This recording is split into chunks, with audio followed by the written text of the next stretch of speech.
السلام علیکم ورحمۃ اللہ وبرکاتہ۔ خوش آمدید ہیں آپ تمام لوگوں کو ہمارے چینل اردو اسلامک کورس میں۔ آج ہم لوگ صرف 5 منٹ کا مدرسہ محرم الحرام 9 سیکھیں گے۔ چلتے ہیں سبق کے جانب۔ اعوذ باللہ من الشیطان الرجیم، بسم اللہ الرحمن الرحیم۔ نمبر 1، اسلامی تاریخ۔ حضرت آدم علیہ السلام اور حوا کا جنت سے نکلنا۔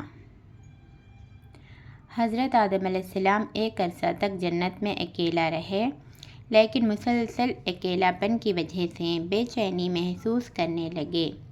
چنانچہ اللہ تعالیٰ نے ان کی پسلی سے حضرت حوا کو پیدا کیا اور حضرت آدم علیہ السلام سے اللہ نے فرمایا، تم دونوں جنت میں سکون سے رہو اور جو چاہو کھاؤ پیو، مگر اس درخت کے قریب نہ جانا ورنہ بڑی غلطی کر بیٹھو گے۔ شیطان نے اس موقع کا فائدہ اٹھایا اور وسوسے ڈال کر ان دونوں کے قدم ڈگمگا دیے۔ حضرت آدم علیہ السلام بھول گئے کہ خدا نے اس درخت کے قریب جانے سے منع کیا تھا۔ انہوں نے اس درخت کا پھل کھا لیا۔ اللہ تعالیٰ کا غصہ ظاہر ہوا اور حکم ہوا کہ یہاں سے نکل جاؤ، اب تمہیں جنت کی جگہ زمین پر رہنا ہے۔ لہٰذا حضرت آدم علیہ السلام اور حوا دونوں اس دنیا میں بھیج دیے گئے۔ نمبر 2، حضور صلی اللہ علیہ وسلم کا معجزہ۔ دانت مبارک کے درمیان سے نور نکلنا۔ رسول اللہ صلی اللہ علیہ وسلم کے سامنے کے دونوں دانت کشادہ تھے۔ بات کرتے ہوئے ان کے درمیان سے نور نکلتا ہوا محسوس ہوتا تھا۔ خلاصہ یہ بھی رسول صلی اللہ علیہ وسلم کا معجزہ ہے کہ آپ علیہ السلام بات کریں تو آپ کے منہ مبارک سے نور نکلے۔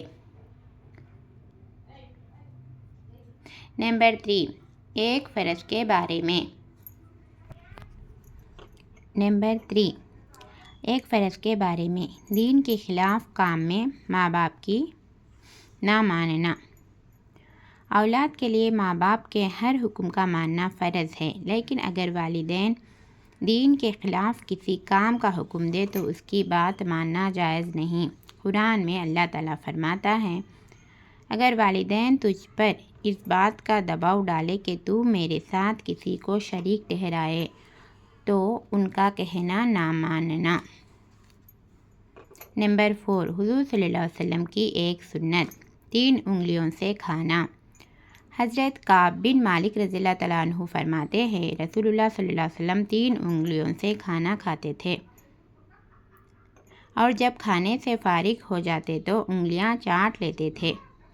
خلاصہ کھانے کے بعد انگلیوں کو چاٹنا سنت ہے، لیکن اس طرح نہ چاٹنا چاہیے کہ دیکھنے والے کو ناپسند لگے۔ نمبر 5، ایک نفلی عمل کی فضیلت۔ ماہ محرم میں روزے کا ثواب۔ رسول اللہ صلی اللہ علیہ وسلم نے فرمایا، جس نے ماہ محرم میں ایک دن کا روزہ رکھا تو اس کو ہر روزے کے بدلے 30 دن کے روزے کا ثواب ملے گا۔ ہم لوگ صرف 5 منٹ کا مدرسہ محرم الحرام 9 میں 5 حدیث سیکھ چکے۔ آپ لوگ ہمارے چینل کو سبسکرائب کر لیجئے، لائک اور شیئر کرنا نہ بھولیے۔ السلام علیکم ورحمۃ اللہ وبرکاتہ۔ اللہ حافظ۔